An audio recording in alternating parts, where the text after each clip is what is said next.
PMS, pregnancy, menopause. Being a woman is a lot. Ollie supports you and yours with expert solutions for every age and life stage. They just launched 2 new products exclusively at Walmart. Period Hero combats bloat, mood swings, and more during PMS. And Balance Perimeno to support hormonal balance, mood, and metabolism during perimenopause. Grab yours at Ollie.com. Ollie! These statements have not been evaluated by the Food and Drug Administration. This product is not intended to diagnose, treat, cure, or prevent any disease. Richard Nixon. Well, I'm not a crook. Ronald Reagan. Tear down this wall. George W. Bush. I can hear you. The rest of the world hears you. And Donald Trump. And a friend of mine for a long time, he only likes politics. If you ask him about how are the Yankees doing, he has no interest. If you ask him almost anything, he likes politics, and he's a professional at the highest level. Roger Stone. All of these presidents relied on one man to secure their seat in the Oval Office. That man is Roger Stone. This is the Roger Stone Show on 77 WABC.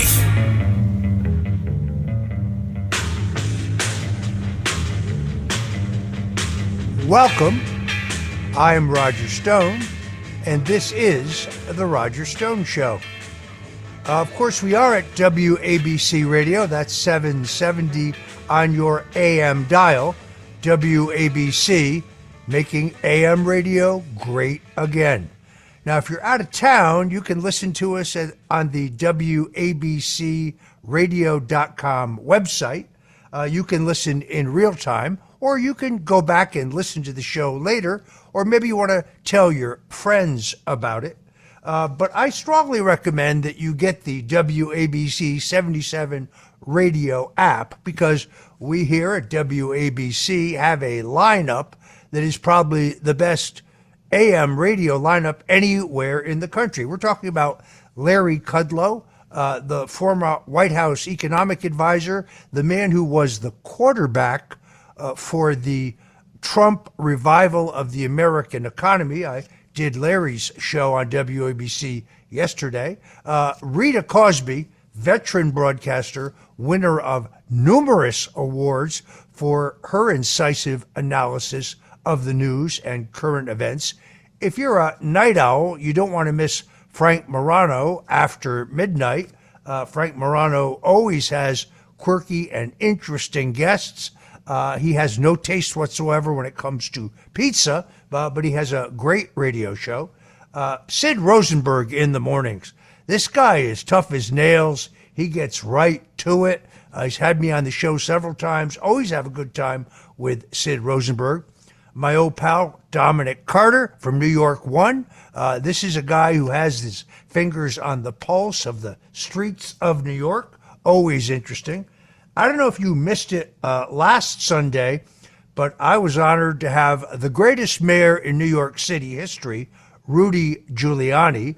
But joining us was his son, Andrew Giuliani. Andrew, I want to thank you for that great lead-in for today's show. This was an extravaganza discussion of New York politics, 9/11, the situation surrounding President Donald Trump.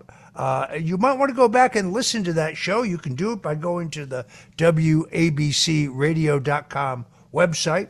And then, of course, Cindy Adams, the queen of gossip. I mean, a New York institution. But above all, you don't want to miss the Katz Roundtable with the indefatigable John Catsimatidis, 5 o'clock every day, right here at WABC, 8 o'clock on Sunday mornings. John has a tendency to take the news of the day, the news of the week, bring you analysis and breakdown and guests who were in the room. So you don't want to ever miss that. You can get it all on the WABC radio app. We are today going to focus on one of the most interesting and enduring questions in American history. It is one that continues to interest people more than 60 years after it happened. I refer, of course, to the assassination of President John F. Kennedy on November 22nd, 1963, in the city of Dallas. Now, in 2013, I wrote a book called The Man Who Killed Kennedy, The Case Against LBJ. My co-author, Mike Colapetro, and I worked on this book. I worked on it for almost 5 years. And I took this book to 6 different publishers of note, all of whom told me that the book had no commercial appeal, that it was an outlandish idea, and that no one would ever buy it. Fortunately for me, the great folks at Skyhorse Publishing took a chance, and this became almost overnight a New York Times bestseller. By the way, you can get a copy of The Man Who Killed Kennedy by going to my website, stonezone.com. If you go to the shop there at stonezone.com, you can get an autographed copy of the book, or you can go to Amazon or Barnes & Noble, and if you don't mind giving your money to a multinational corporation that hates your guts, you can buy it there too, and the price is pretty much the same. But if you want an autographed copy of this book, I recommend going to my website. Now, this reads like a murder mystery. And all of this is back in the news because I think, as most people know, 2 Fridays ago at 5 o'clock on a Friday, actually, Joe Biden's administration announced that contrary to a law passed by the U.S. Congress in 1976, he was going to hold back a portion of those classified documents regarding the Kennedy assassination, which the Congress had mandated should be released to the people. He's not given us any answer other than to say that he was doing this for national security purposes. To me, this makes no sense at all because the conclusions of the Warren Commission, appointed by President Lyndon Baines Johnson to investigate the murder of John Kennedy in 1963, told us that there were no international actors, no foreign actors, not the Russians, not the Cubans, involved in the murder of John Kennedy. So how could there be national security implications? Now, in order to put this into context, I think it's important to recognize that the first deadline for the release of a tranche of documents came in 2017 under the presidency of President Donald Trump. And since I know the president, in fact, I've known him for 45 years, I asked him shortly before the scheduled release date what he was going to do. Because by law, you see, only an American president can hold the documents back. And he, first of all, surprised me. He was unaware of the looming deadline. He said, are you sure about this? Nobody has told me about this. And I said, well, you need to look into it because there's a whole bunch of classified documents that are about to be ready to be released, and only you can say yay or nay. He called me back a few days later and he said, wow, you were right about that. And I haven't made a decision as to what I should do. What do you think I should do? He said. I said, look, it's been 60 years. I know that the intelligence agencies are going to tell you that full release would expose our sources and methods. Mr. President, it's 60 years. There's nobody still in American government or anyone else who was involved in the assassination of JFK. And when it comes to their methods, well, if our government agencies were involved in the murder of JFK, I think the American people should know it. At the end of the day, President Trump decided to release about 80% of the material that was scheduled for release. We found out some really extraordinary things. For example, among the documents released was the IRS 1099 for Lee Harvey Oswald, the man that the Warren Commission tells us, incorrectly, was the sole lone nut gunman who murdered JFK, allegedly 3 shots, all from the back, fired from the 6th floor of the Texas School Book Depository Building. We also learned that Congressman Lyndon Johnson, the great paragon of civil rights, had been a member of the Ku Klux Klan, when he was in the U.S. House of Representatives. Those were just among of some of the tidbits. But at the end of the day, President Trump told me that CIA Director Mike Pompeo, the head of the Central Intelligence Agency, convinced him to hold those documents back. I said to him, Mr. President, what's in there that they're so anxious to hide? And he said to me, it's so terrible, I can't tell you. Someday, he said, you will know. But it is so horrific, you wouldn't believe it. So I am one of those who believes that the Kennedy assassination needs to be seen through multiple prisms. In other words, those who are experts on organized crime, including those who ran the staff for the House Select Committee on Assassinations, which was formed in 1976 and operated through most of 1978, largely because the American people have always had questions about the many discrepancies and inconsistencies in the Warren Commission report. They concluded that organized crime had been involved and that there was a conspiracy, but then that's all they told us. Robert F. Kennedy Jr., Bobby Kennedy, currently a candidate for president. And by the way, if you didn't hear his incredible interview with Frank Morano on The Other Side of Midnight just a couple nights ago, please go back to the WABCRadio.com website and pull down that interview. It was mesmerizing. It was really, really interesting. Robert Kennedy has said forthrightly that he believes, based on everything he's read, and he says he's read more than 100 books on the subject, but he specifically singled out one called JFK and the Unspeakable by Jim Douglas, a great, great book, that the Central Intelligence Agency was most definitely involved. Now we go to the question of motive. What was the motive of the CIA? Well, there were two motives. Motive one was the failure of the Central Intelligence Agency to tell John Kennedy the truth about the Bay of Pigs investigation. For those too young to remember, the Bay of Pigs invasion was supposed to be an invasion to topple Fidel Castro's Cuba through a land invasion of Cuban immigrants, Cuban freedom fighters who stormed the beach at the Bay of Pigs in Cuba. It was first planned under President Dwight Eisenhower. Ironically, it was Vice President Richard Nixon who headed the task force to plan the Bay of Pigs investigation. But in the original plan, there were supposed to be 29 Panamanian flagged bombers that were piloted by Cuban pilots, providing air cover to the man who stormed the beach.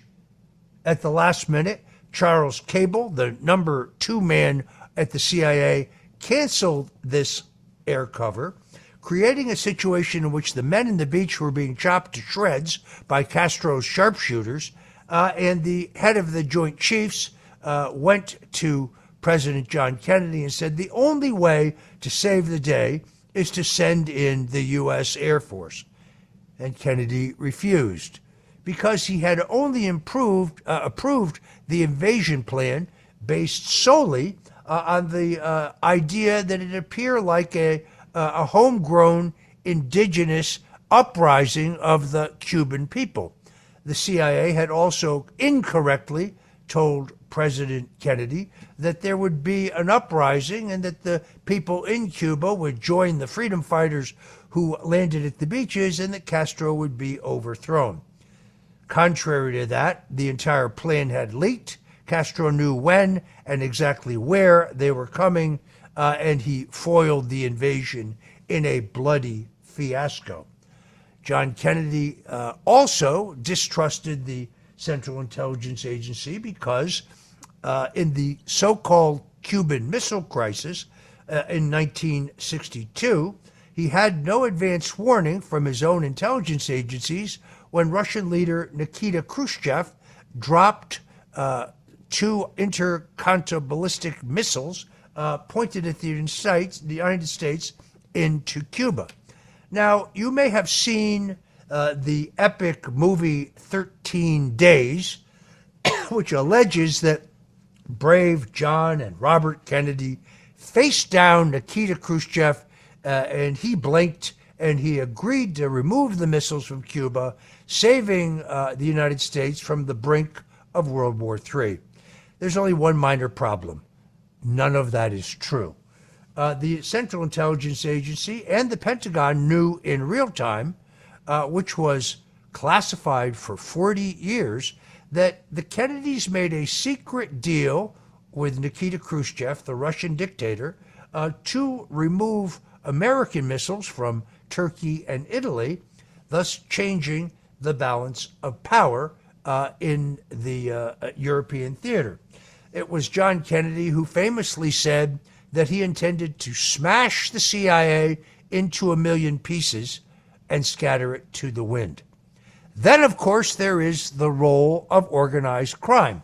Ambassador Joseph P. Kennedy, John Kennedy's father, ambassador to the United Kingdom under President Franklin Roosevelt, but partners with Frank Costello, who ran the organized crime mob in New York City, and who together control bootlegging from New York all the way up to the Canadian border and throughout New England, met with the mob chieftains in Chicago in a meeting called by Chicago gangster and mob head Sam Giancana, and he told the mob that if his son, President Jack Kennedy, was elected, that the Justice Department, which was currently trying to deport two of the biggest gangsters of the day, Carlos Marcello, and who ran the mob in Louisiana and Texas, and Santo Trafficante, who ran the mob in Florida, the deportation proceedings against both of them would be dropped.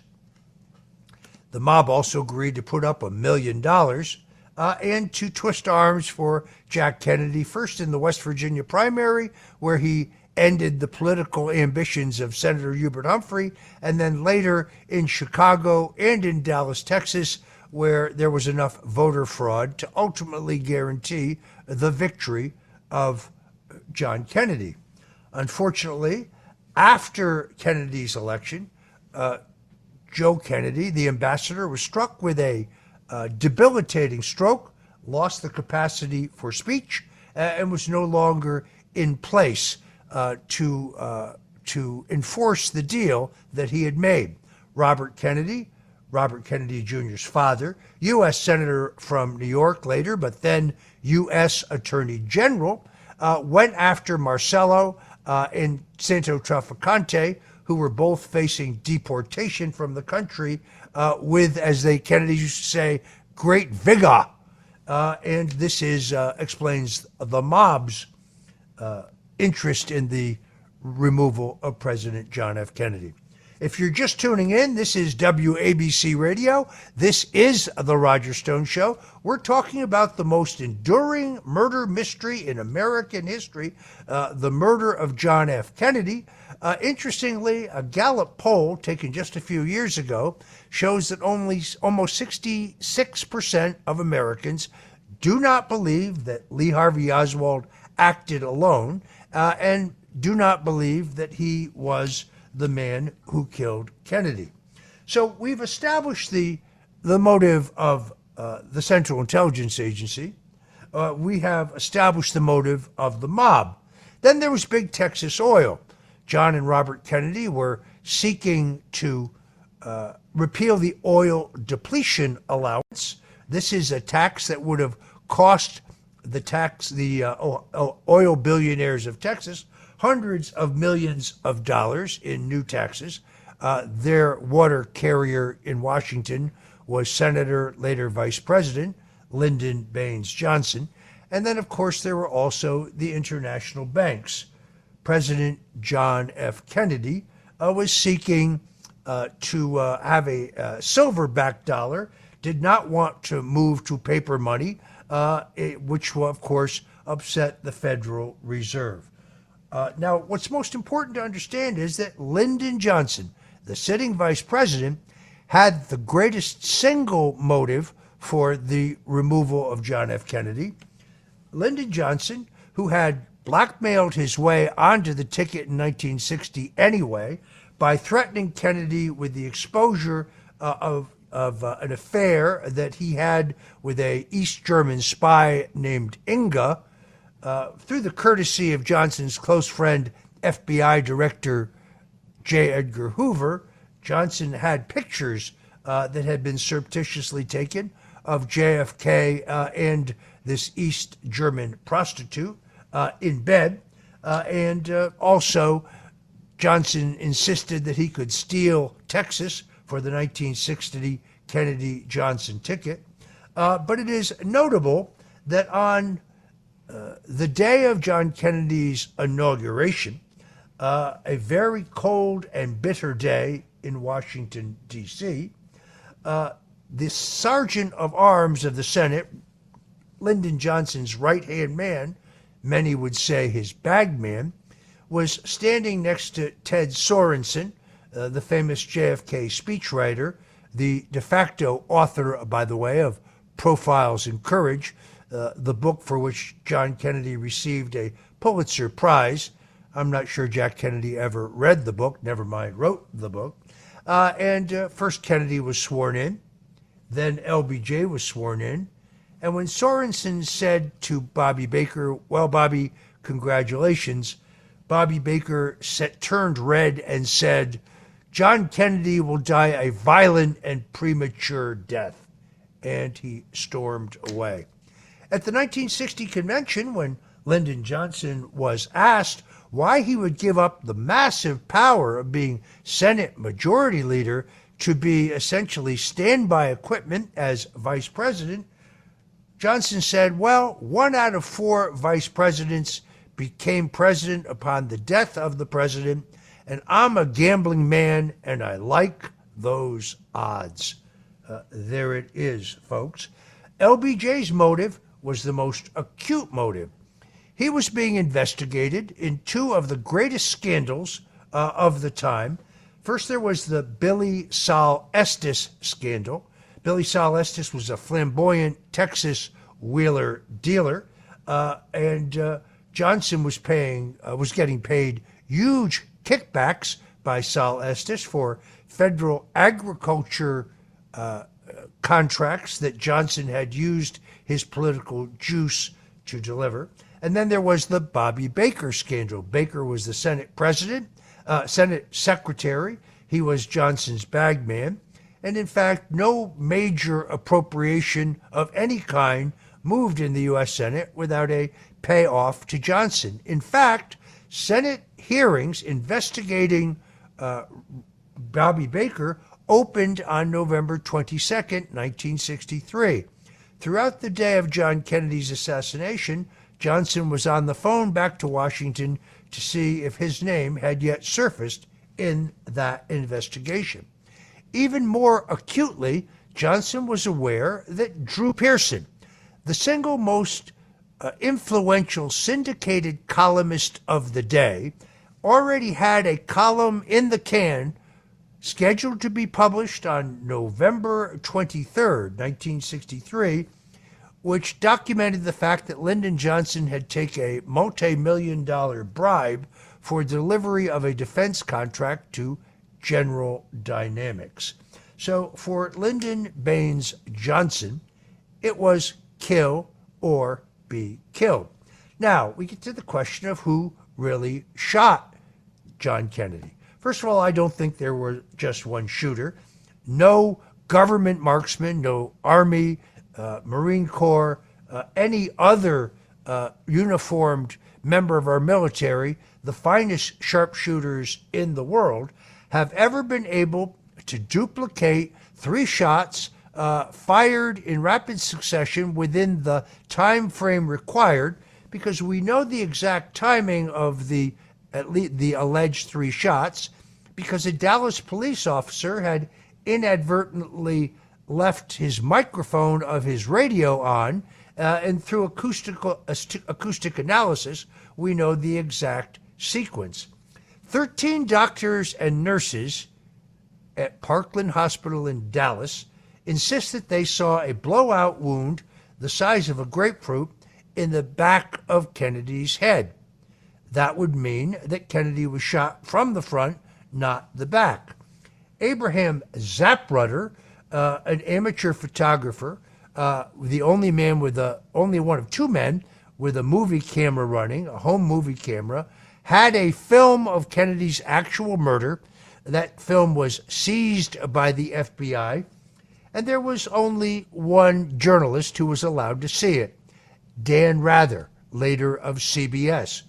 Rather said and wrote at the time that Kennedy's head snapped sharply forward as he'd been shot from the back. 50 years later, after the government sold that film to Time Warner, we learned that John Kennedy's head snapped sharply to the back and to the left. Why did Dan Rather lie? And why won't he come on this show to answer questions about it? We asked him. We got no answer. If you're just tuning in, folks, I'm Roger Stone. This is The Roger Stone Show on WABC Radio. You can find us at 770 on the AM dial if you live in the New York, New Jersey, Connecticut area where I grew up. Or, of course, you can go to the WABCRadio.com app. But if you're listening right now and you like this discussion, get on your cell phone, send a text or call one of your friends or your relatives and tell them about the Roger Stone Show and the fact that we are revealing the shocking truth about the John F. Kennedy assassination here on the show. The government would like us to believe that Lee Harvey Oswald was the assassination. Why, I ask you then, do the Dallas police find that he has no powder burns, no nitrate on his chest, his hands, or his arms?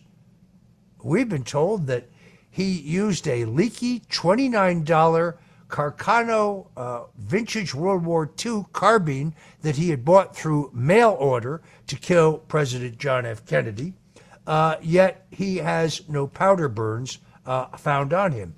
We're later told that on his attempt to flee the assassination, that he killed Officer Tippit, a Dallas police officer. There's a simple problem there. The spent shells found on the ground where Tippit was murdered come from an automatic, but Lee Harvey Oswald is apprehended minutes later in a Texas movie theater, yet he is brandishing a revolver.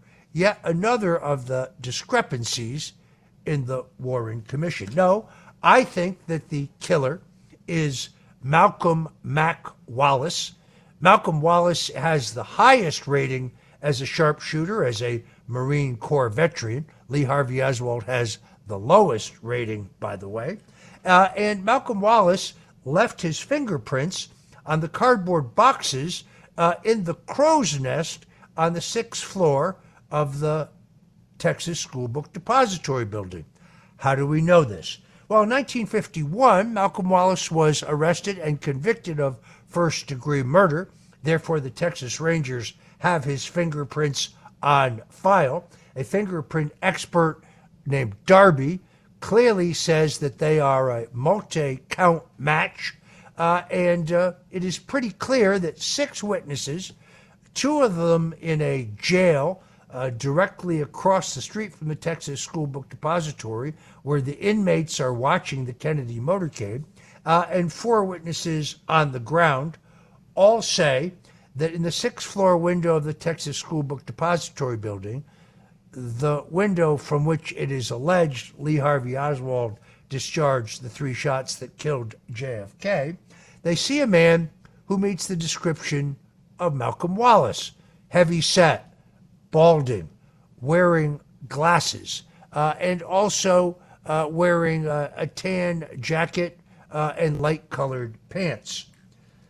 No one recognizes a man with the description of Lee Harvey Oswald. In fact, Lee Harvey Oswald, the man who the government alleges killed Kennedy, is seen exactly 2 minutes after the final shot calmly eating lunch in the cafeteria on the second floor of the Texas School Book Depository building. That means that Lee Harvey Oswald would have had to squeeze off 3 precise shots that no military sharpshooter has been able to duplicate, hide the rifle, and run down, because the electricity in the building was turned off, 4 flights of wooden stairs to be seen by a Dallas police officer 2 minutes after the final shot that killed John Kennedy. A woman named Victoria Ford was on that wooden staircase in between the 6th and 2nd floor, and she testified that she neither seen nor, more importantly perhaps, heard Lee Harvey Oswald. What does Oswald say when he is very oddly marched out in public? Here he is accused of shooting a president of the United States. He yells, "I'm not a patsy. I didn't shoot anyone." I conclude that he is telling the truth. A man named James Carr, this poor son of a bitch, he sees a man who meets the physical description of Lee Harvey Oswald running out of the Texas School Book Depository building, jumping into a Nash Rambler, and being driven away by a dark-complected man who could have been African-American or perhaps Hispanic. And he makes the mistake of reporting that to the Dallas police. There are no less than 6 attempts on Mr. Carr's life, so much so that although he thwarts them, avoids being killed, he very quietly moves to the Midwest. When he would later be subpoenaed by District Attorney of New Orleans, James Garrison, who conducted an investigation into the Kennedy assassination, he faced yet another attempt on his life. And in this case, he got the drop on the man who was trying to kill him. He killed one of the 2 men who tried to kill him. The other man fled. The evidence that the Warren Commission report regarding the murder of John F. Kennedy is wrong is overwhelming. And we're going to come back and talk to you a little bit more about it in just a bit. In the meantime, I want to remind you that you're listening to WABC Radio, WABC, where we're making AM radio great again. You can find us at 770 on the AM dial, but you want to tell your friends that they can find us at WABC Radio. I hope you'll tell them to tune in right now. Support comes from ServiceNow. We're for people doing the creative work they actually want to do. That's why this ad was written and read by a real person and not AI. You know what people don't want to do? Boring, busy work.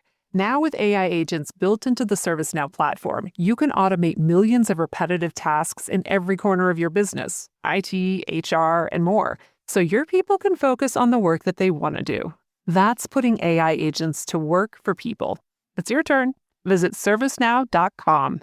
Subtle results, still you, but with fewer lines. Botox Cosmetic, out of botulinum toxin A, is a prescription medicine used to temporarily make moderate to severe frown lines, crow's feet, and forehead lines look better in adults. Effects of Botox Cosmetic may spread hours to weeks after injection, causing serious symptoms. Alert your doctor right away as difficulty swallowing, speaking, breathing, eye problems, or muscle weakness may be a sign of a life-threatening condition. Patients with these conditions before injection are at highest risk. Don't receive Botox Cosmetic if you have a skin infection. Side effects may include allergic reactions, injection site pain, headache, eyebrow and eyelid drooping, and eyelid swelling. Allergic reactions can include rash, welts, asthma symptoms, and dizziness. Tell your doctor about medical history, muscle or nerve conditions including ALS or Lou Gehrig's disease, myasthenia gravis, or Lambert-Eaton syndrome, and medications, including botulinum toxins, as these may increase the risk of serious side effects. For full safety information, visit BotoxCosmetic.com or call 877-351-0300. See for yourself at BotoxCosmetic.com.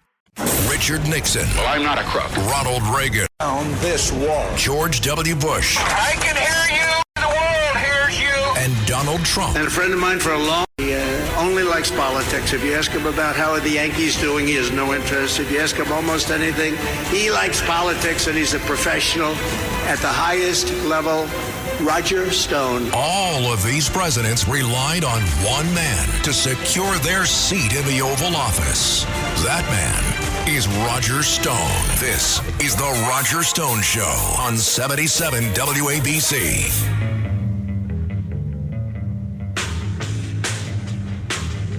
And we're back. If you tuned into the Roger Stone Show just a couple weeks ago, we were talking about one of the great abominations of all time. Woke liberal bureaucrats in New York City want to ban pizza ovens that are fueled by either coal or wood. These are pizza ovens that produce literally the greatest pizza on earth. We're talking about landmarks like John's of Bleecker Street. We're talking about DeFara. We're talking about Grimaldi's. We're talking the Emporiums, the Mecca of great pizza. But there is one other Italian delicacy that you can get in New York City like no place else on earth, and that is the humble. Joining us today is the king of cannolis, Baby John DeLutro, who is the proprietor of Cafe Palermo at 148 Mulberry Street. This is the best Italian food you're going to find on the face of the earth, ladies and gentlemen. They do a linguine, white clams that literally jumps out of the bowl and bites you in the rear. It's so good. Baby John, welcome to the Roger Stone Show. Thank you, Mr. Stone. How are you? Excellent. You know, you and I were talking the other day, and I remember bringing then Governor Ronald Reagan to Mulberry Street for a campaign swing. He was right there in front of your place, and we were both there. We didn't even know each other. It was amazing. Actually, I was there myself that day, and he went to Angelo's right next door to me. And then they brought him to Ferraris, because Ferraris is an institution that's over 100 years old. And at that time, I was just coming out with my products and opening Cafe Palermo. So they didn't know me as well as they know me today. Well, today you're the king of Little Italy. Angela is no longer with us. Is that correct? That's absolutely correct. Yeah, that was my spot for many, many years. Used to go there with Nick Ribis, who ran the Trump casino empire. Was great food, but that was before I knew you. I ate at your spot. I got to tell you, that's the best clams linguine I've ever had any place. But my pasta boss. Unbelievable. Thank you. So I want to focus on the humble cannoli. Now, history tells us that the cannoli was invented sometime between 827 and 1099 in a place called Caltanissetta, Sicily, originally produced by the concubines of the princes who wanted to capture the attention of the of their masters. This period marks the ending part of Arab rule of the island.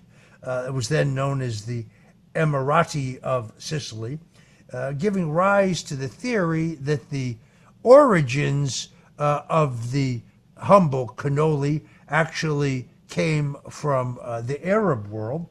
The Arabs allegedly introduced baking techniques, including the use of candied fruits, pistachios, cinnamon, and so on. And they also introduced the technique of combining nuts and fruits with sugar and honey. We now know, of course, that cannoli specifically comes from Palermo and Messina, areas that were hysterically prepared.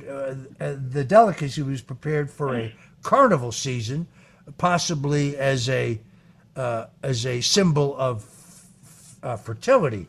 Now, my people are from the town of Corvo in Sicily, as you know, but you have risen in the trade, in the industry, as the undisputed king of cannoli. So tell us, what is it that makes a great cannoli? Well, it takes a lot of love, a lot of attention, and that's what I do. And my cannoli, I started 50 years ago, and my grandparents, one was from Naples and one was from Palermo. Being that my grandmother was from Palermo, she should have known more about the cannolis than my grandmother from Naples. But my grandmother from Naples actually taught me how to make my cannoli cream. Okay, the opposite side of the country, from Naples, from Palermo. One was north, one was south. And I took this recipe and I enhanced it along the way in all the years until I came up with a special recipe of my own. Okay? In 2012, I was crowned the king of cannolis by public demand. The public took a vote on different bakeries in New York City with the Daily News, and they crowned me the king. More people called in saying that I had the best cannoli. Today, I do make the best cannoli. I'm hoping to be in supermarkets pretty soon. I do a great deal on Goldbelly. I ship all over the country. I have lines 8 days a week. I mean, I have a product that nobody makes. This past week, I'll tell you a little story. This past week, and Our Lady of Markhama, the Feast of Our Lady of Markhama started up in Brooklyn, Williamsburg, and they had a cannoli eating contest. And guess what, Roger? Everybody was invited to the contest but me. So what does that tell you? Gerardo went to the contest, Villabate, Fortunato Brothers, Michaels of Brooklyn, Cheros. They all want to participate in the cannoli contest except Cafe Palermo. Nobody told me about the contest. So that goes to show you they're afraid of my cannoli because I make the best. Well, this is very much like the upcoming Fox TV debate, Baby John. If Donald Trump doesn't show up, you can't have a contest, right? So You're if right. Baby John's cannoli is not under consideration, who are these other little pretenders? This is second-rate cannoli, folks. It's kind of obvious they didn't want to invite the king. You know why? Because they knew he had the best cannoli. Absolutely, absolutely. And not only that, a friend of mine happened to be at the festival, and they said to me, John, you'd have missed none. Only 10 people showed up. I said, that's because I wasn't there. If I was there, you would have 10,000 people. Well, I'm a showmanship. Full disclosure, during the time that I was wrongfully convicted in the Mueller witch hunt, a frame job, since we now know definitively that there was no Russian collusion to lie about, no WikiLeaks collaboration to lie about, I was framed to pressure me into testifying against Donald Trump. During the time between my conviction, where the judge allowed me to remain on probation after I had been sentenced, but before I was scheduled to turn myself in, which didn't happen because I received a commutation and a pardon, Baby John sent me all the way from New York to Florida a substantial number of cannoli. And between my wife and I and my son, I got to tell you, this was the greatest cannoli I've ever had in my entire life. I don't get back to New York that often. I was there recently for a New York Young Republican event, which ironically happened at Baby John's restaurant. Tell me the name of that place. The name of my restaurant is called The Pasta Boss. It's only open 6 months, and we make different types of pastas from all over the regions from Italy with different types of sauces. You know, so Baby John, because we had some other Fugazi restaurateur who folded on the Young Republicans at the last minute, leaving the club, which, by the way, is the largest, most vibrant Young Republican club in the country, a club once belonged to by Tom Dewey, by John Lindsay when he was a Republican, by Governor Nelson Rockefeller, by U.S. Attorney General Herbert Brownell, by Vice President Richard Nixon. This is a club not only very, very large and active today, but with a rich history. They had no place to have their event, which, by the way, was a martini party. I was making Richard Nixon's patented silver bullet martinis, and Baby John DeLutro stepped into the breach, and he saved this event. Now, the Young Republicans probably stiffed him out of about $1,000, but hey, we'll let that go water under the bridge, right, Baby John?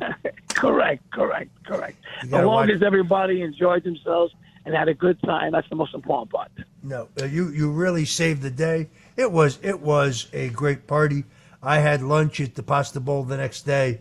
Folks, this is a dying art, in all honesty. If you're not cooking at home, and you can get my recipe for my Sunday gravy. It's in my book, Stone's Rules, which you can also get by going to stonezone.com and go to the store.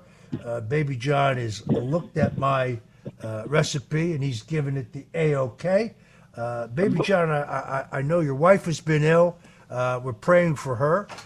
You told me you're optimistic that she's going to have a full recovery. She may finally have found the doctors who know what they're doing. Go ahead. Actually, we just got home today from Duke University. I left 6:30 this morning. I arrived there about 1:30 today. I just got her home today. And thank God she has no more leaks, and there's some other symptoms I have to deal with. But she'll be fine in a couple of weeks, thank God. Thank you, Jesus, and thank you for your healing power. We're going to pray for your wife, Baby John. But I'm anxious to get you down here to Florida, where I am, so I can cook for you. I want you to check out my famous Sunday gravy. I'm looking forward to that, and I'll bring my mulberry wine. You're one of the few guys whose opinion would actually matter when it comes to this kind of thing. And I've been talking to the local supermarkets. Maybe we'll talk to John Catsimatidis about Christini's, because your cannolis should be everywhere. Your cannolis are a national treasure. They should be available everywhere. Thank you, Roger. And we'll try to make it happen one day. All right. Well, I very much look forward to that. Baby John, I got to ask you, what is your opinion of this decision by the New York bureaucrats where they want to ban pizza ovens that are fueled by coal or wood? It's totally ridiculous. These people don't know from this is my expression, from the rest of the elbow. I mean, how you want to ban something that's been over 100 years? People, that's what makes pizza. That's the flavor of the pizza. I mean, the mayor, he goes and eat the wood burn of pizza. You know, but they're gonna try, but it's not gonna happen. You'll kill the industry, you'll kill the flavor, and you'll kill the pizza. I looked into this. First of all, we're talking about less than 100 functioning ovens. By the way, the oldest one opened in 1905 at Lombardi's Pizza. Correct. I know they're friends of yours. Yes. They turn out a heck of a pie. But if you took all the carbon emissions from all the wood and coal-fired ovens in New York City over a month, it won't tally up to nothing. It wouldn't be as much as the carbon footprint for one flight by Al Gore's private jet to Davos to tell us that we're all going to be underwater, which I think he said was going to happen 10 years ago. This is the most ridiculous thing. And I got to be honest with you. I think it is an attack on our Italian-American culture and our heritage. People who know me know that Stone is a name that was plucked out of thin air by a clerk at Ellis Island. My family last name is Corbo, C-O-R-B-O. It's a bastardization of Corvo, the city we came from, the town we came from in Sicily. And then I got marinara sauce running in my veins. Yep. And I honestly think that they're trying to destroy anything that is pleasurable. The idea of New York City not producing coal or wood-fired pizza, you're talking about the greatest pizza in the world. Now, I'm very, very partial to New Haven-style pizza, which is a little different, but I can't even think about going to New York's without going to John's Oblique Street. Agenda that they should worry about, like the subways. How about the crime? What about the crime? That's what I'm talking about. You can't take a subway today. It's ridiculous. No. Eric Adams is too busy trying to ban coal and wood-fired pizza ovens, and he's not worried about the influx of illegal immigrants. No, they're not migrants. They're illegal immigrants who you and I are now expected to pay for with our tax dollars. It really does boggle the mind. Baby John, I want to tell you this. It's the truth. Working with others, I am going to revive the Italian American Civil Rights League to stand up for our culture, because this idea, for example, of taking down the statues of Christopher Columbus, this is an insult to our heritage. It is an insult to Caruso, to Pavarotti, to Sinatra, to DiMaggio, to Vince Lombardi, to Rocky Marciano, to Jake LaMotta, some of the greatest athletes or athletic figures in our history. The culture that the Italian American people have contributed to America is enduring, and these woke maniacs want to erase it. They want it to be forgotten. Oh, you're right. Well, that's never going to happen. Well, and I'm on your team if you want to ever start that. Well, I think we're going to have the first meeting at, I don't know, Cafe Palermo, 148 Mulberry Street in Little Italy. You'll hear about it right here on the Roger Stone Show. Folks, I'm telling you, if you've never had one of Baby John's cannolis, it's worth the trip across town. It's worth the trip downtown. Baby John, tell people where they can get the cannoli. At 148. Excuse me, at 148 Mulberry Street in the heart of Little Italy in New York City. And if you can't make it down there, pick up the phone and call Goldbelly. We just came out with 6 different flavors of cannoli cream. They should be out in about maybe 2 more weeks. There you go. And next morning, deliver to your front door at free delivery. There you go, folks. Baby John DeLutro, a gentleman of the old school. A man who knows his cannoli. We are honored to have you here in the Stone Zone. Thank you very much, Baby John, and God bless you. Have a great Sunday. God bless you and your family. Thank you. And prayers again for your wife. Prayers for your wife. Thank you, Roger. Thank you very much. If you're just tuning in, folks, this is the Roger Stone Show.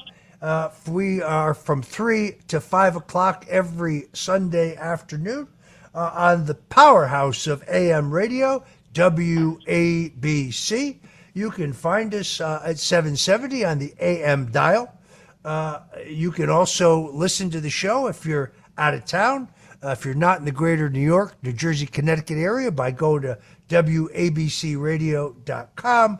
But I strongly recommend, to make it easy, you should download the WABC 77 radio app. This is how you can listen to our all-star lineup. We're talking Larry Kudlow. We're talking Sid Rosenberg. We're talking Rita Cosby. We're talking Dominic Carter. We're talking Rudy Giuliani. We're talking the queen of all gossip, Cindy Adams. And as I said earlier, the Katz Roundtable featuring John Catsimatidis and an all-star cast of analysts who will break down the daily news for you. That's 5 o'clock every weekday, 8 o'clock on Sunday mornings. It is absolutely necessary when it comes to setting the table. We are going to return to a discussion of the John F. Kennedy assassination. I have found over the years, any show, any podcast, any speech I give always gets more attention than any other. The topic of the Kennedy assassination gets more discussion than any other topic. But I just want to remind you, we're here on WABC Radio, and the discussion continues. I invited Gerald Posner, who wrote the book Case Closed, in which he claims that the Warren Commission conclusions are correct, to join me today on the Roger Stone Show. Gerald Posner, by the way, is a great guy. He's written a number of great books. This book belongs in the fiction section at Barnes & Noble. This book is just wrong. I debated him at a store called Books and Books in Coral Gables, Florida, several years ago. He and I have already agreed that for the upcoming anniversary of the Kennedy assassination, we are going to clash again. He's a brilliant lawyer. You know how those lawyers are tricky. He's a very tricky, trial lawyer. He's very smart. He's just completely wrong. and I wish he had been able to join us today, but he has promised that he will come on the Stone Zone. Next Sunday, we have Judith Vary Baker. Now, Judith Vary Baker is identified in the Warren Commission report as Lee Harvey Oswald's mistress. Lee Harvey Oswald was married to a Russian woman. There's a lot of strange questions about her as well, and whether she had intelligence community contacts, but it is absolutely indisputable that Judith Baker is identified in the Warren Commission as Lee Harvey Oswald's Gumara, and she will join us right here on the Roger Stone Show. She's going to tell you why she believes, and she knows, that Lee Harvey Oswald was not the murderer of President John F. Kennedy.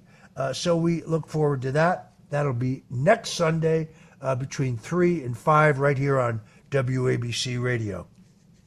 My book, The Man Who Killed Kennedy, The Case Against LBJ, it's a page-turner, folks. 6 different publishers told me that there was no way in the world that this book would have any commercial success. I can honestly tell you that it will probably put my great-grandson through college. This past week, last weekend actually, I was in Las Vegas for the UFC fight, and I had the occasion, traveling with President Donald Trump, to meet Mel Gibson. And Mel Gibson is a very approachable guy. He kind of recognized me before I recognized him. And he said, "I know you. How do I know you?" And I said, "Well, let me give you a hint.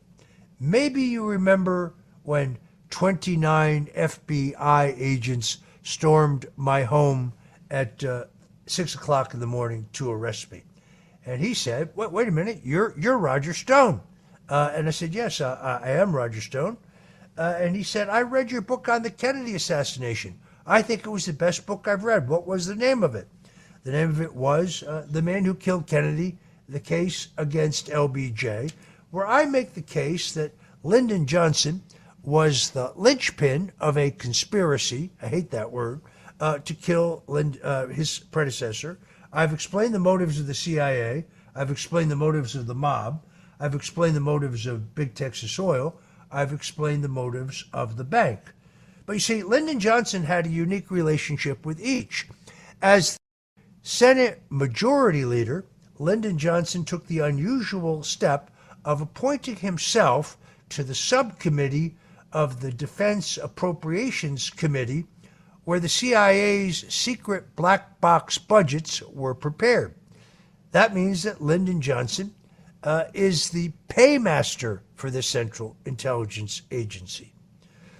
The Secret Service Director, John Rowley, is a man who got his first job in Washington during World War II, during the Roosevelt administration, through the political influence of Congressman Lyndon Johnson.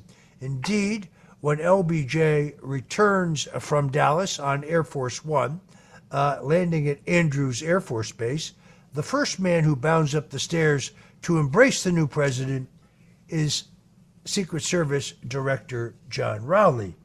Now, Mr. Rowley has a lot of questions he never answered. The actual motorcade route through Dealey Plaza, Texas, violates the regulations of the Secret Service.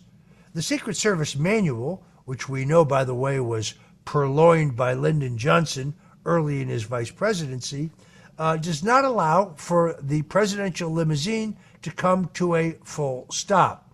And according to a book entitled The Advance Man by Jerry Bruno, who was President John F. Kennedy's lead advance man, when he objected to the motorcade route going through Dealey Plaza, because going from the airport to the merchandise mart would have been much easier on the freeway, and it would not have required the presidential limousine to come to a full stop and take a hard right turn. He was told by Governor John Connally, who had served as administrative assistant to Senator Lyndon Johnson, that the entire trip would be canceled if they did not agree to that motorcade route. Under the Secret Service manual, all buildings on both sides of the street were supposed to be sealed, searched and sealed, but that wasn't done that day in Dallas. Additionally, there were supposed to be many plainclothes Secret Service agents interspersed between the crowd. That wasn't done. There were supposed to be 6 motorcycle police officers mounted on motorcycles, 3 abreast on both sides of the presidential limousine. That happened in Chicago and in Miami, the cities that JFK visited in the days before he came to Dallas.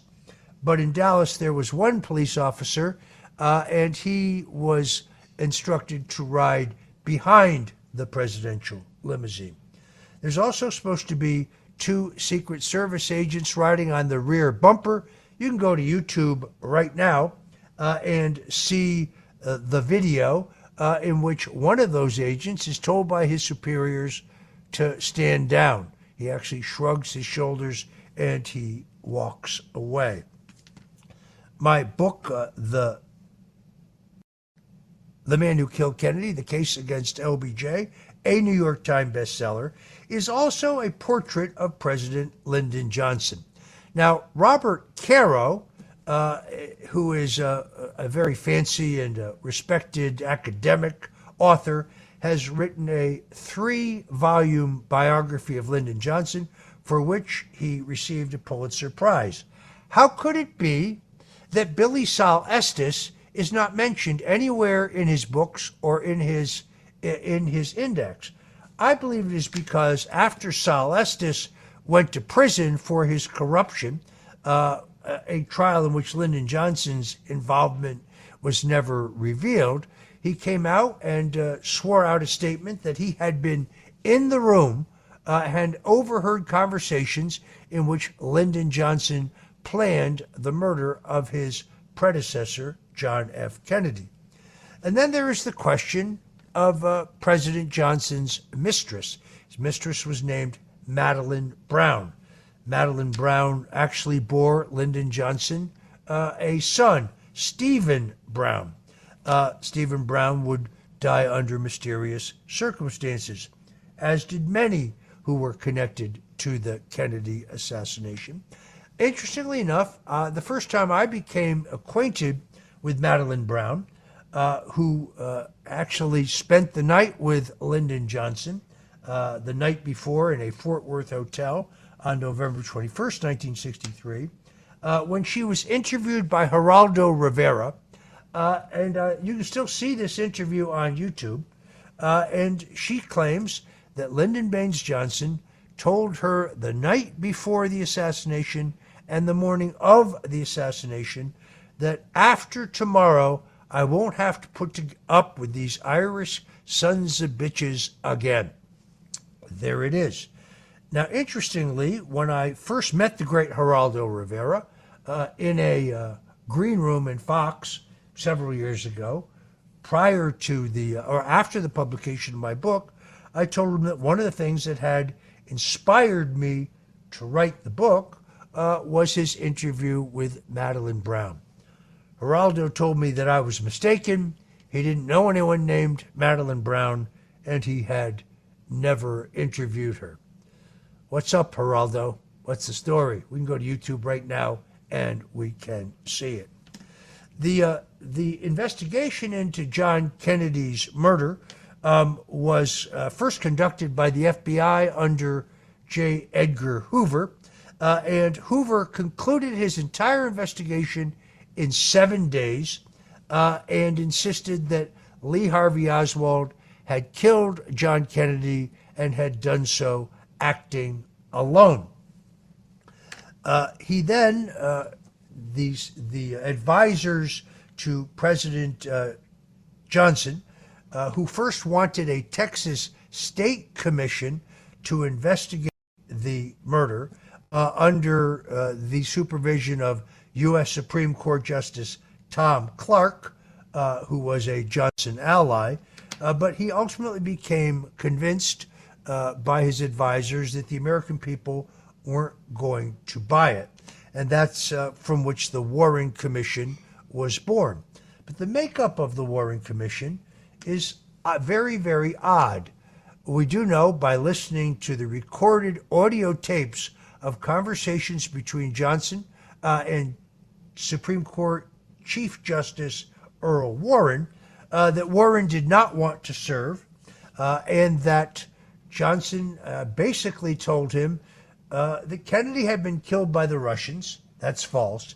But if the American people knew this, it could lead to World War III, and therefore it was his duty as an American to chair the Warren Commission to end the public question about who killed John Kennedy. Justice Earl Warren served only reluctantly. Then there was the appointment of the CIA Director Allen Dulles. Strange appointment. Allen Dulles had just been fired by John F. Kennedy for bungling the aforementioned Bay of Pigs invasion. He hated John Kennedy. There's a great book by a gentleman named Talbot who makes a case that he was one of the major operatives within the murder of John Kennedy. There is several things here that I think are clear. First is, as I said earlier, there are multiple shooters. There are a witness by the name of Gary Arnold. Arnold is a witness never questioned by the Warren Commission, who insists that he saw a man just prior to the shooting of Kennedy drive a green Plymouth with a Goldwater for President bumper sticker on it, by the way, take out a rifle bag, remove the rifle from the bag, step up to the grassy knoll, and fire at the president. He says there's a puff of smoke from the gun barrel. Mr. Arnold was never questioned by the Warren Commission. There is also the question of Johnny Roselli. Roselli is a mobster, a well-known gangster of the day, and Roselli claims that he too was one of the shooters, claiming that he was in a sewer grate that was at the base of the Dow Tex building. Based on the emergency room doctor whose name was Crenshaw, Charles Crenshaw, at Parkland Hospital, there's very little doubt that President John F. Kennedy was shot from both the front and the back. We addressed that earlier in the program. But it is also interesting that there were 4 presidents in Dallas that day.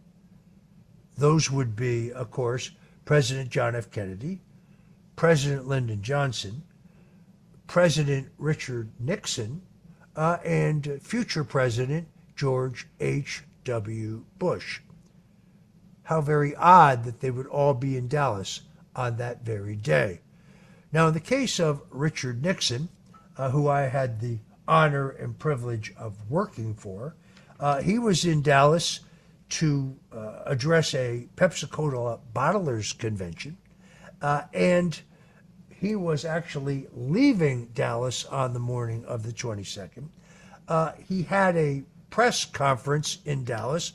Nixon was still nursing political ambitions, although by 1963 he had run for president and lost by a whisker, by an eyelash in 1960, a race that I think was stolen from him. If this interests you, you can read my book, Nixon's Secrets, or my other book, The Rise and Fall and Rise of Richard M. Nixon, both of them Amazon bestsellers, both of them available at thestonezone.com in the store or at Barnes & Noble or Amazon.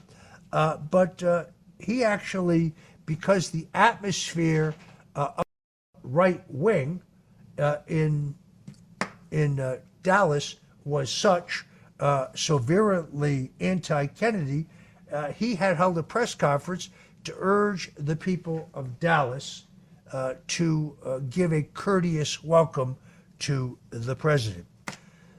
He left the Dallas airport while Air Force One with John F. Kennedy was to arrive, and that had to be kind of surreal. There but go for the grace of God, go I guess he thought, meaning he had lost the presidency to his great rival. When Nixon arrived in Idlewild Airport, he learned when his cab driver took a wrong turn and came up to a stoplight. He saw a woman crying on the side of the road. He rolled the window down and said, "Madam, what's wrong?" And they said, "They've killed our president. They killed our president." Nixon ordered the cab driver to turn on the radio, and he first learned that John Kennedy had been shot. Folks, this is WABC. This is where we're making AM radio great again. It is time for a station break. Faraday presenta Ojos con Alergia y Picazón contra el Jardinero. Y el ganador es Faraday Extra Fuerte. Para aliviar la picazón de los ojos por alergia, actúa más rápido y supera a Claritin y Flonase aún a las 24 horas. Faraday, adelante. This episode is brought to you by Factor. Optimize your nutrition this year with Factor, America's #1 ready-to-eat meal service. Factor's fresh, never-frozen meals are dietitian-approved, ready to eat in just 2 minutes. Choose from 40 weekly options across 8 dietary preferences, like Calorie Smart, Protein Plus, and Keto. Eat smarter at factormeals.com/listen50 and use code LISTEN50 for 50% off, plus free shipping on your first box. Factormeals.com/listen50. Code LISTEN50. Terms and conditions apply. Richard Nixon. Well, I'm not a crook. Ronald Reagan. Tear down this wall. George W. Bush. I can hear you. The rest of the world hears you. And Donald Trump. And a friend of mine for a long time, he only likes politics. If you ask him about how are the Yankees doing, he has no interest. If you ask him almost anything, he likes politics, and he's a professional at the highest level. Roger Stone. All of these presidents relied on one man to secure their seat in the Oval Office. That man is Roger Stone. This is The Roger Stone Show on 77 WABC.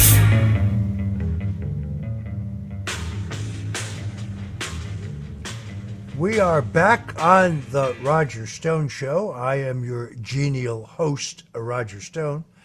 Last week, I had the honor and privilege of traveling for 3 days with President Donald Trump on his campaign tour. Now, I've been a friend of Donald Trump's for 45 years. I may be the man who first, or perhaps second, urged him to seek the presidency all the way back in 1988. I urged him to consider it again in 2000. Frank Morano helped me in that effort. We were trying to get him to seek the Reform Party nomination for president. We were unsuccessful in that endeavor. Donald Trump decided correctly that given our two-party system, one could only be elected as a Republican or a Democrat. At the time, Ross Perot, the Texas billionaire who had run a very strong race for president twice, in 1992 and 1996 as the Reform Party candidate, pointed out to Donald Trump that at that time, the Reform Party, of which the New York Independence Party was an affiliate, had a ballot position in 30 states, and it also was entitled, after the nomination of its candidate, to a check for $38 million from the federal treasury in campaign matching funds. So Donald Trump did flirt with the idea of running for president with other people's money, but he ultimately determined that had he run in 1988, he merely would have divided the more conservative vote, probably paving the way for the election of Vice President Al Gore. So he decided to take a pass. That was 1988. That was 2000. Pardon me. He looked at it again in 2012. There were a lot of reporters who always thought that Trump's discussion of running for president was just a publicity stunt, that he was just burnishing the brand. I knew better. I knew that he really wanted to be president, not because he had some burning ambition to be president, but because he loves America and he doesn't like seeing what's happening to our country. If you missed it, our very first interview on this show was with President Donald Trump. You can go to WABCRadio.com and pull that epic interview down. It was my very first show in this space. I was very grateful to John Catsimatidis for letting me do the show. And I really hoped, if I was lucky, that the president might stay for 15 or 20 minutes. He ended up staying essentially for the full hour. We talked about all kinds of things. We talked about the Kennedy assassination. We talked about what he would do as president. He now says that if he returns to the White House, he will declassify all of the documents that pertain to the Kennedy assassination. You see, after 60 years, I think it's time for the American people to finally know the truth. I think he now agrees with me. Well, Joe Biden, 2 Fridays ago, said that he was going to seal certain documents in perpetuity. Lawyers I have consulted tell me he doesn't have that authority. He's operating under the JFK Assassination Records Act, passed by both houses of the U.S. Congress, and future presidents will have an opportunity to decide whether all of these records should be released. Donald Trump says if he's elected president, he will release them.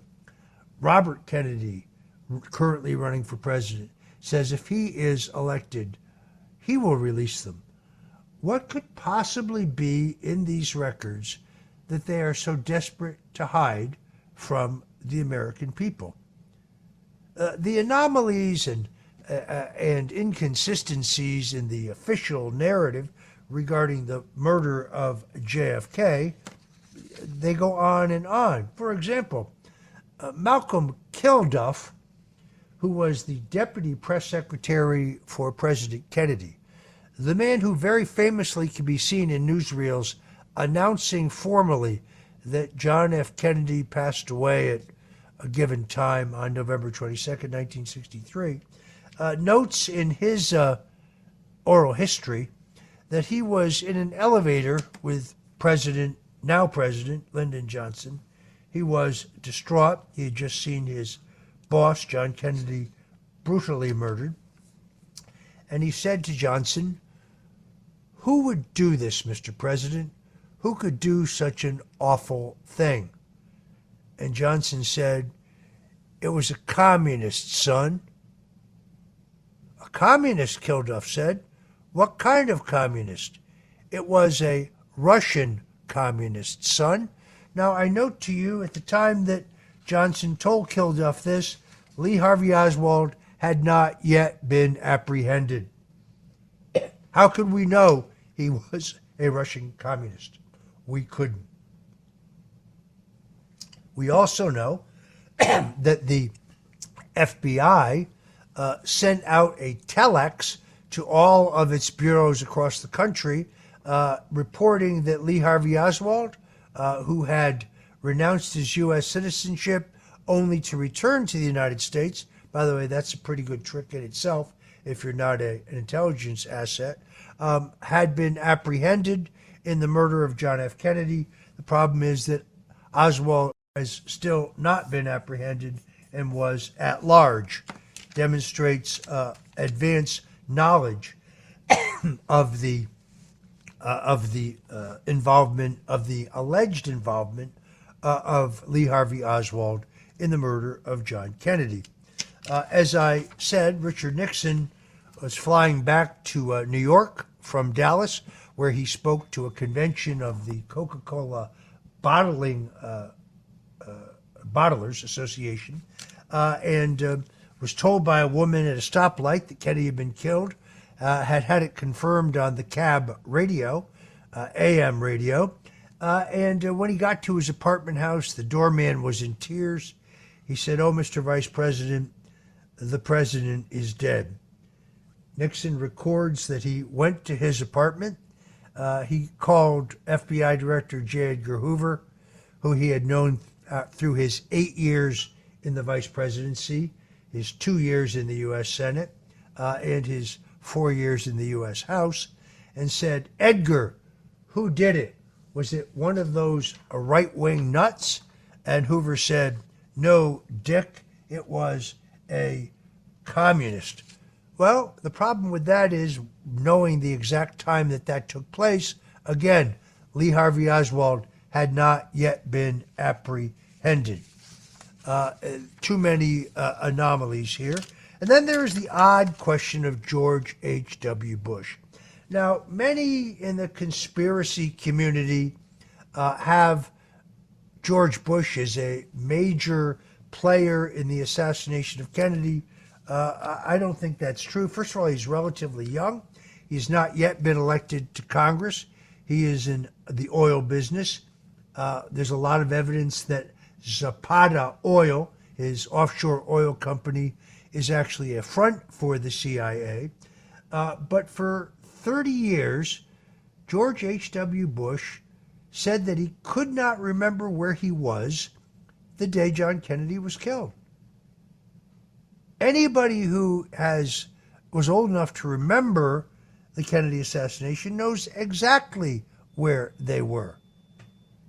In fact, George H.W. Bush makes a point of calling the FBI bureau chief in Houston, Texas, who he happens to know, and telling him that he is in Tyler, Texas, where he made a speech, and that he is aware of a young Republican in Harris County, that's Houston, who he hears may or may not have made threats against the president.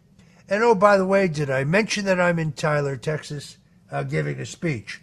I think that's called an alibi. It's very odd that George Bush doesn't remember where he was on that fateful day. And then, of course, there's the question of the famous photo that everybody has seen of the swearing in on Air Force One as the presidential aircraft it began its return to Andrews Air Force Base in Washington, D.C. The question is, why was that staged? You see, by law, Lyndon Baines Johnson became President of the United States legally the second that John F. Kennedy was declared by his military doctor, Admiral Berkeley, as being deceased. There was, in fact, no need whatsoever for that swearing-in ceremony.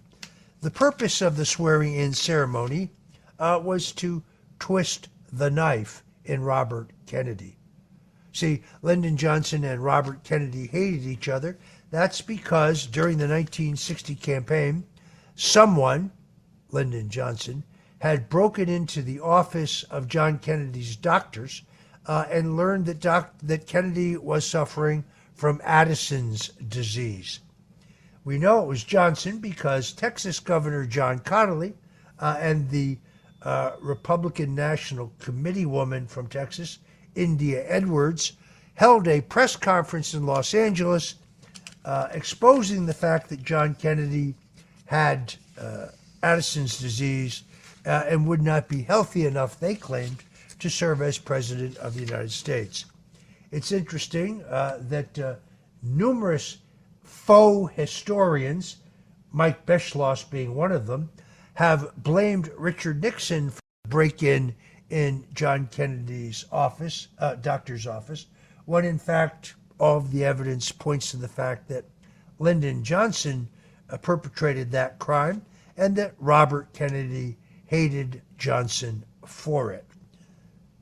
Other people ask, what about Jacqueline Kennedy? Well, here's what we do know.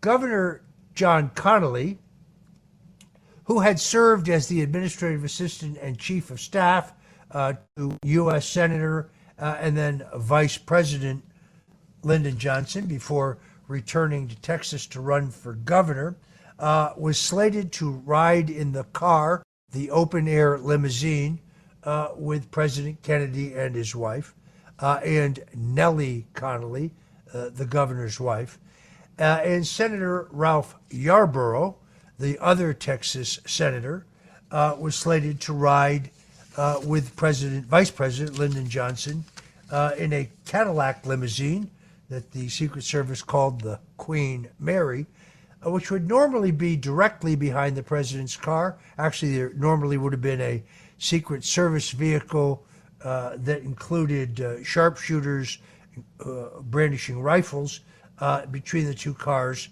That didn't happen on the day of the assassination either.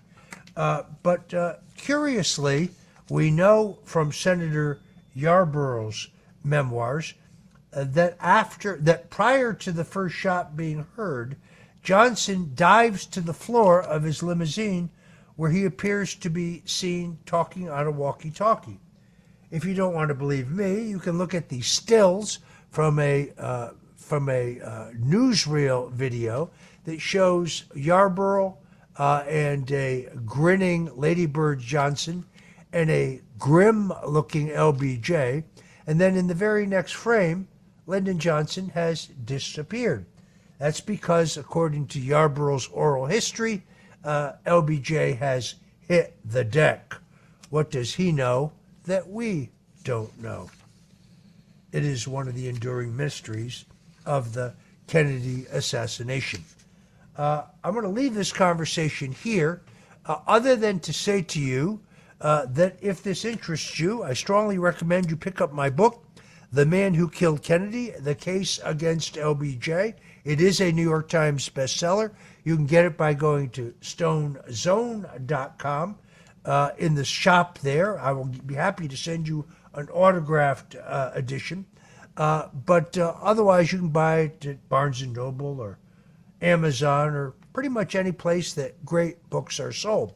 However, folks, I strongly urge you to get the paperback version because after I wrote the hardcover, I got so much additional information, much of which I had to vet, that the paperback contains 3 extra chapters of information that I didn't know. For example, I have an entire section in there about the assassination of New York Senator Robert Kennedy. 2 things I learned was that after Kennedy was shot in a Los Angeles hotel on the eve of the 1968 California Democratic primary, where he lied in a Los Angeles hospital close to death, the Kennedy family believed that there was a surgeon in Boston who was a specialist who may have saved Robert Kennedy's life. They called Vice President Hubert Humphrey. Humphrey ordered a military aircraft to take the doctor from Boston to Los Angeles. When President Lyndon Johnson learned this, he canceled the aircraft and told Vice President Humphrey that he had no authority to authorize its flight. We also know from an interview with the switchboard operator at the Los Angeles hospital where Robert Kennedy was taken after he was shot, that Johnson called repeatedly asking, "Is he dead yet? Is he dead yet?" Yet another odd inconsistency. Robert, in a absolutely terrific interview with Mike Tyson, talks about the murder of his own father. Robert Kennedy makes the case that Sirhan Sirhan, the man accused of murdering Robert Kennedy, essentially in the pantry of the kitchen of the Los Angeles hotel where Robert Kennedy had his victory speech after a resounding victory that was a complete upheaval of the 1968 Democratic presidential campaign, got off 8 shots. Every one of those 8 shots are accounted for. None of them hit Robert Kennedy.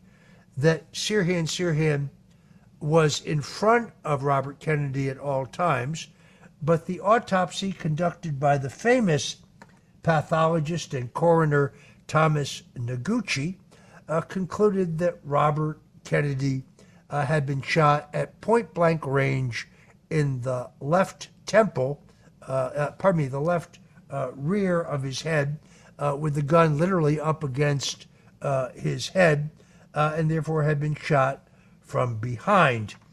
Of the shots fired by Sirhan, every one of them is accounted for. 2 other people were hit. Others were taken out of the woodwork in the pantry. It is the assertion of Robert Kennedy that a man named Eugene Caesar Thane, Filipino, who was a security guard who had only been hired 5 days prior to the murder of Senator Robert F. Kennedy, is in fact the murderer of his father.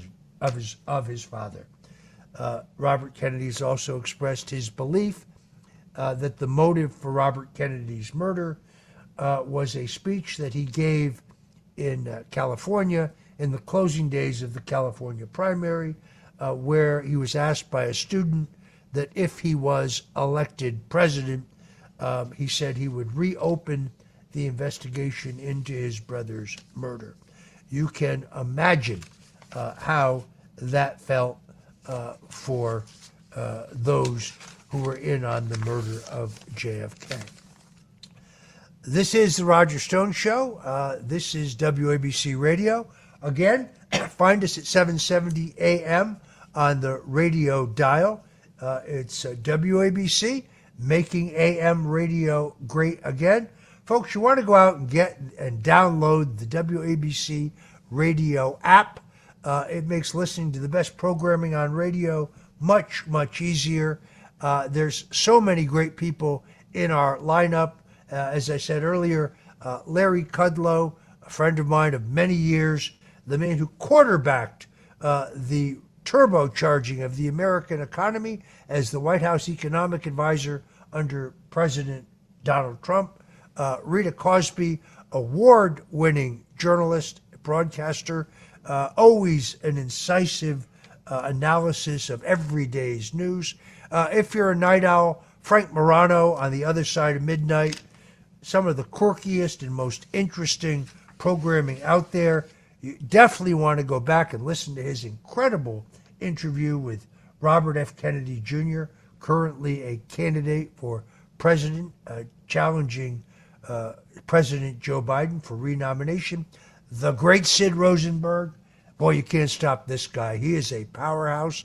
First thing in the morning. My old friend Dominic Carter, Rudy Giuliani, the greatest mayor in New York City history. And I knew Ed Koch. And I repeat what he said the other day on Rudy Giuliani's show. I said that, in my opinion, Bernard Kerik was the greatest police commissioner in New York City history. And Rudy said, well, Ray Kelly was great. Bill Bratton was great. I agree with that, but in my opinion, Bernie Kerik was the greatest commissioner in New York City history. The use of the broken windows policy, people don't remember this, but when Rudy Giuliani became mayor of New York, people said New York could not be tamed. They said it was too late, that the city's problems were intractable, that the decline of New York was inevitable, and Rudy Giuliani didn't buy it, and Bernie Kerik did not buy it. They made New York City the safest big city in the United States, and then we've had a downward slide from there. I used to think that Bill de Blasio was the worst mayor in New York City. I've changed my mind. I think Eric Adams is trying to give him a run for his money. It's unbelievable to me that this musical chairs is going on in the New York City Police Commissioner's office. That's because Mayor Adams wants to be the police commissioner, and he also wants to be mayor, and you can't do both. I've talked right here on my show regarding the persecution of a very good friend of mine, Officer Salvatore Greco, a proud son of Staten Island, with a 14-year distinguished record of service as a police officer, sometimes pulling the graveyard shift in some of the most dangerous precincts in New York City and essentially terminated because he's a friend of mine. Under an obscure New York City police regulation, it says that police officers cannot fraternize with somebody that in the past may have or in the future may engage in criminal activity. Well, wait a minute. Eric Adams was a New York police captain, and he consorted with Louis Farrakhan, convicted felon, Mike Tyson, convicted felon. In fact, Eric Adams consorts with a bunch of convicted felons all the time. He's not even shy about it.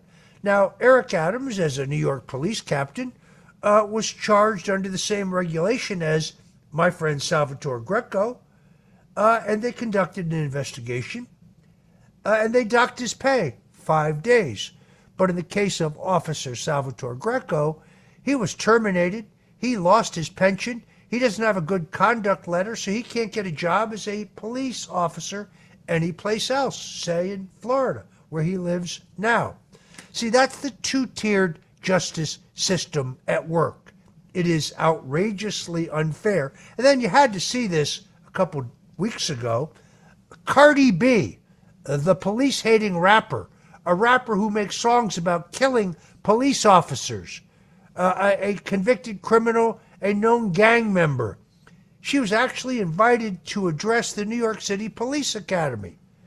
And when Mayor Adams was asked about that, he said, well, that's part of her court-ordered community service. Okay, Mr. Mayor, produce the court order. Let's see it. Where is it? It doesn't exist. Eric Adams just makes it up as he goes along. Now, I do admit that he's probably the best-dressed mayor of New York City since James J. Walker, Bo James. But the quality of life in New York City has really gone downhill. Last time I was there, every street corner smells of marijuana. I have a long time history, 30 years as a libertarian, as it being in favor of the legalization of cannabis for medicinal purposes. But you can't walk down the street in Manhattan now. Everything stinks of pot. It is overwhelming. It's not the New York City I grew up right outside the city in Connecticut. It is most certainly not the New York that we had under mayors, even Rudy Giuliani and Mike Bloomberg. I didn't love everything that Bloomberg did.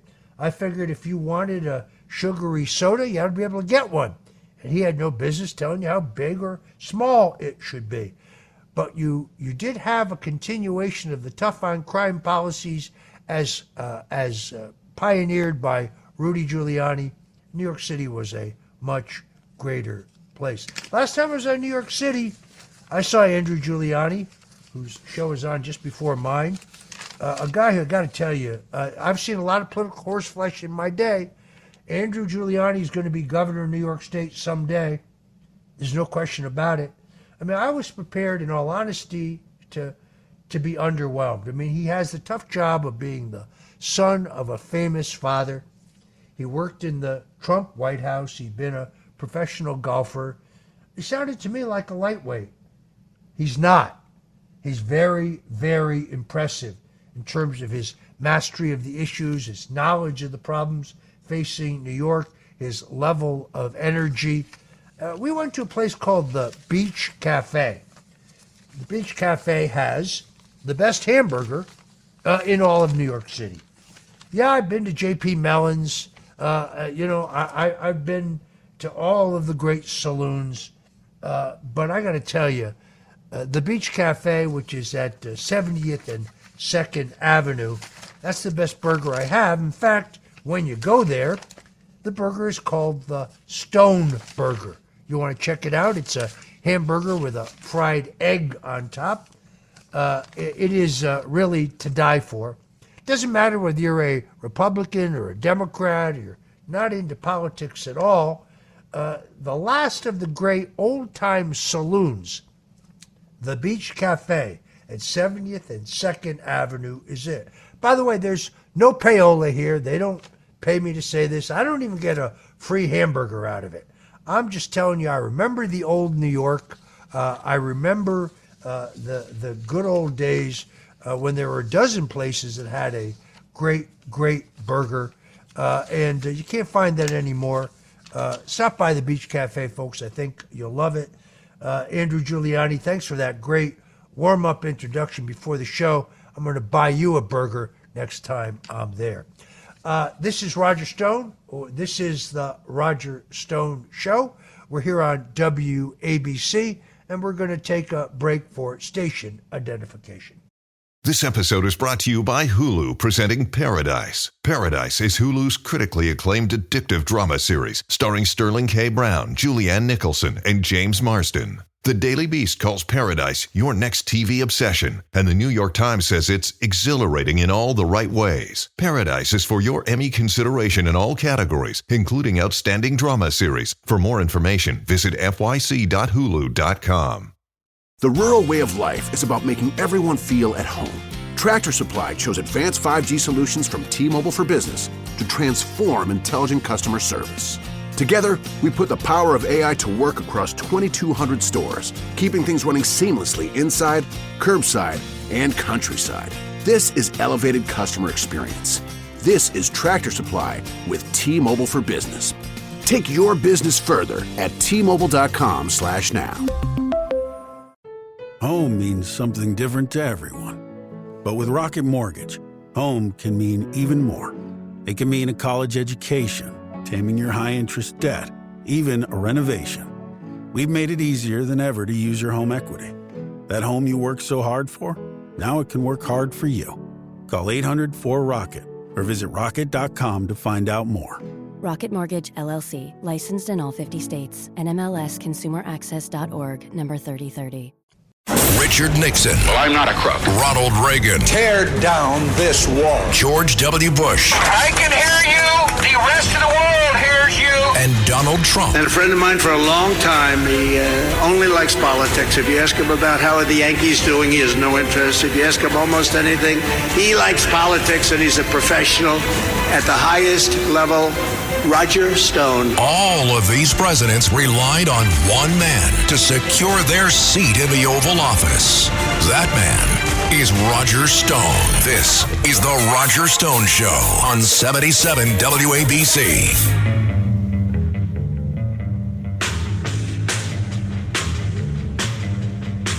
We are back on the Roger Stone Show. I am your genial host, Roger Stone. We've had some great guests. President Donald Trump was our leadoff guest. General Michael Flynn, the National Security Advisor, bringing us the latest news about what's happening in the war in Ukraine, has been a guest. John Rich, the country and Western music superstar. David Schoen, probably one of the most eminent criminal defense lawyers in the country, who represented President Donald Trump in the second impeachment, has joined us. Every week, we try to bring you an interesting guest, something off the beaten path. Next Sunday, Judith Vary Baker, identified in the Warren Commission report as Lee Harvey Oswald's side piece, Lee Harvey Oswald's mistress, because Lee Harvey Oswald was famously married. But she's written an excellent book. She is confirmed in the Warren Commission as being who she says she is. She is going to join us here on the Roger Stone Show. Since we've started this show, folks can go to Ask Stone at stonezone.com, Ask Stone at stonezone.com, because I live in the Stone Zone, and send us questions. And if you send us questions during the week, we will keep the questions and we will answer them in the order in which they come, to the extent that they remain undated. But here's one. Here's one from Joe in Queens. Says, after your trip with the president this last week, how would you say Trump is doing? Well, here's what I don't get. For a man who's under this kind of pressure, a man who's already been charged in Florida, I think incorrectly, because I think he's right. His handling of presidential documents is governed by the Presidential Records Act. It is not governed by the Espionage Act of 1917. For a guy under that kind of pressure, because, folks, they're trying to put him away for 400 years, They really are just trying to use this as a way to disqualify him for being a candidate for president. His mood is really incredibly upbeat. See, here's the thing about Donald Trump. He's fun to be with. He's easygoing. He's got a great self-deprecating sense of humor. He loves a good cheeseburger, I can tell you that. He really is a happy warrior. And it's unbelievable how many people ask him, look, you have the most beautiful golf courses in the world. By the way, the golf course in Los Angeles, right outside Los Angeles. I mean, Pebble Beach has the bay. Donald Trump has the ocean. It is breathtaking. It is one of the most beautiful places on earth. He could easily just pack it in, play golf, see his grandchildren, see his children, enjoy life. He certainly has the money.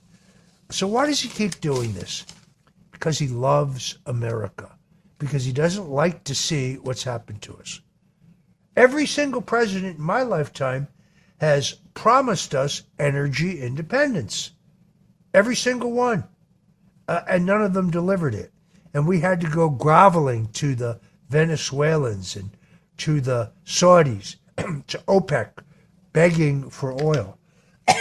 Donald Trump recognized that there was enough liquid gold under our own earth, particularly in the Anwar Reserve in Alaska, to fuel this country for 100 years and to make us the suppliers of oil for those in Europe and elsewhere in the world.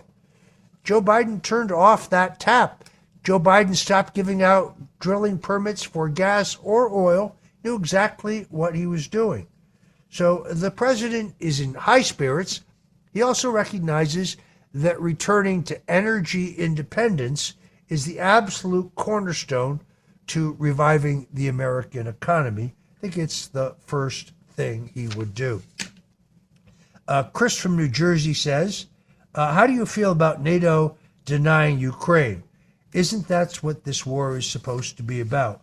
Well, yes and no. You see, it's not technically the membership of Ukraine in NATO, so much as it is the fact that Russia and Putin are threatened by the mounting of NATO missiles, those would be Western-financed missiles, on the ground in Ukraine aimed at Russia. Why is this different than the Cuban Missile Crisis in 1962, when President John F. Kennedy, who in retrospect I believe was a much greater president than I realized at the time, or in my earlier years, objected to the Russians having that kind of proximity 90 miles off our shore with nuclear weapons pointed at this country. What amazes me is that we have no peace negotiations whatsoever going on. We now know that there were 2 putative peace deals that would have ended the killing, and they were both scotched by the Biden Justice Department, the Biden State Department. I thought the most telling thing in the CNN town hall several weeks ago, despite the fact that the tension was palpable, and I thought Trump came through with flying colors, was when the Caitlin Collins, the moderator, tried to get him to say, well, which side are you on? And Donald Trump said, I just want to stop the killing.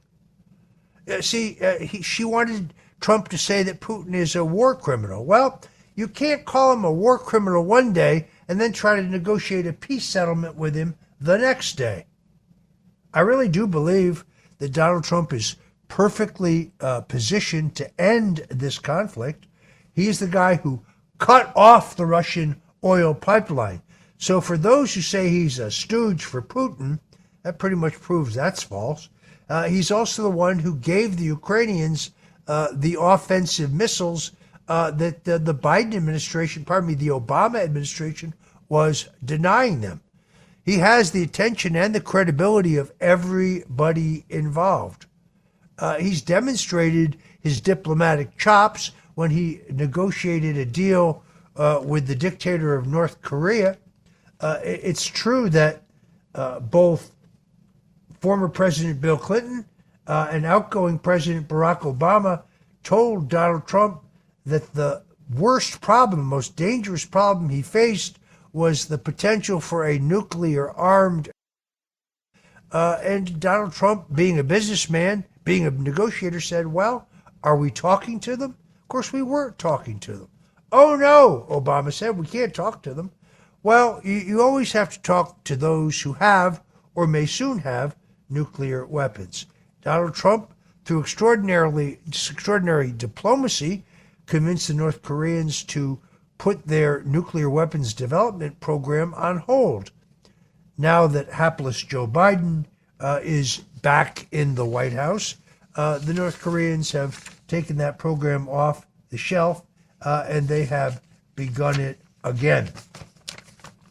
It's a dangerous world, folks. I really think that we are on the cusp of World War III. And now this decision to give cluster bombs to the Ukrainians. Let me explain. This was explained to me by a specialist this morning. So these things can be dropped out of airplanes. They can also be shot with missiles. And some of them explode and cause carnage and death immediately. Others remain unexploded, sometimes for years. There are still people in Iraq and Afghanistan today who are being killed and maimed by cluster bombs that were used there. And the lame excuse given to us by Joe Biden is that, well, we're out of other ammunition, so we'll have to send the cluster bombs for the time being. Look, see, I'm not an isolationist. I'm a non-interventionist. It's not lost on me that under President Donald Trump, we had no new wars.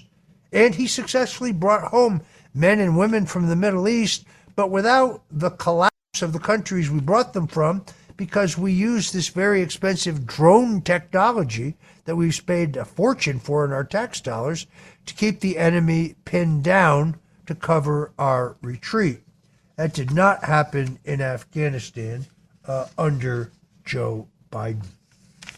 I honestly think that this is the number one issue. And it's ironic that Donald Trump emerges as the peace candidate, as the candidate of peace. I must tell you, for a guy who's 77 years old, he left me in the dust in terms of his stamina and his energy level. This 3-day trip was amazing, but the highlight of it was the UFC fight in Las Vegas. Let me tell you this, there were 5,000 people stacked in this stadium, in this arena, in this convention center, I guess it is. There are no vegans at UFC fights. There is nobody scarfing down tofu. There are no liberals in the House. I don't think there's any atheists either. And this fighting is the most brutal thing I've ever seen. I mean, I'm a hard-boiled political operative. I'm a brawler, but I had to look away. Dana White, this guy is a business genius, but it is extraordinarily brutal, particularly the woman fighters. They're all thoroughly and completely steroid tested. Dana White was a very gracious host. I had a very good time, but I must tell you, it's you kind of lose your dinner when you watch some of this fighting. It was really extraordinary. Even more extraordinary was the ovation, the incredible welcome that Donald Trump got when we got to the UFC fight. See, I've been away from the Trump on the road entourage long enough that I'd kind of forgotten the Trump magic, the Trump sizzle. And we didn't meet many millionaires, many billionaires on this tour. We met a lot of average people. When you would go from the airport to the venue in Iowa, Council Bluffs, where the Farmers for Trump was launched, or when you would go from the airport in Las Vegas to the volunteers meeting for the Nevada Trump campaign, the people on both sides of the street, too deep, waving American flags, waving their homemade signs, "We love Trump," "Welcome President Trump." He really is a man of the people. Now, I'm biased, I admit it. I'm not a journalist. I'm an opinion writer. You can read everything I write at stonezone.com. You can watch my daily web-based show at stonezone.live. You can watch it, since you're going to want to listen to the Cats Roundtable at 5 o'clock Eastern. Here's the good news. You can go to Rumble and see my show after you listen to the Cats Roundtable. That'll give you the best possible roundup on that day's developments in the news or in politics. So I urge you to check those out. Once again, this is WABC Radio. I'm Roger Stone. 770 on the AM dial. One of the most historic radio stations in America, the celebration of the career of the great Cousin Brucey coming up. I'm honored to be invited to that in September. Really looking forward to it. I used to love a guy named Murray the K. He's not with us anymore. I think he was one of our rival stations. But if you haven't done it yet, get the WABC radio app, load it in your phone. You get the entire lineup for WABC right there. You don't want to miss any of this great programming. I want to thank my guest, Baby John DeLutro, the king of all cannoli, for joining us today. A little history there, a little touch of Little Italy for you. Also, a long discussion of the Kennedy assassination. I'm going to remind you one more time, if you want to get my book, The Man Who Killed Kennedy, The Case Against LBJ, go to stonezone.com. You can get a signed copy of the book. You can also get your very own Roger Stone Did Nothing Wrong t-shirt there. This has been Roger Stone. This is The Roger Stone Show. You're on WABC Radio. Be sure to check us out next Sunday from 3 to 5, 770 AM on the radio dial, or once again, WABCradio.com. Until next Sunday, God bless you and Godspeed.